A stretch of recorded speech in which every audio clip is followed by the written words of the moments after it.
দর্শক, ম্যাচ জিতে মুস্তাফিজকে কাছে পেয়ে একই অভদ্রতা করল পাঞ্জাব কিংসের মালকিন প্রীতি জিন্তা, যা এখন সোশ্যাল মিডিয়ার ভাইরাল।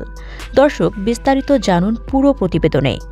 দর্শক, আজ 1 মে ইন্ডিয়ান প্রিমিয়ার লিগের ৪৯তম ম্যাচে মুস্তাফিজের চেন্নাইয়ের মুখোমুখি হয়েছে পাঞ্জাব।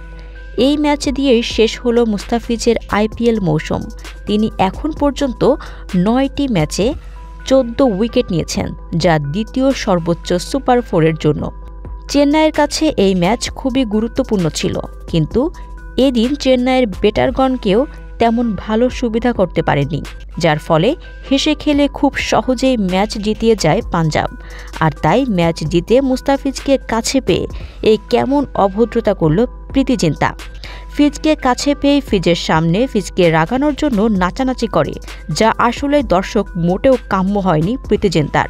তো দর্শক, প্রীতি জিন্তার এমন অভদ্রতা আপনি কী হিসেবে দেখেছেন তা জানিয়ে দিন আমাদের ভিডিওর কমেন্ট বক্সে। ধন্যবাদ।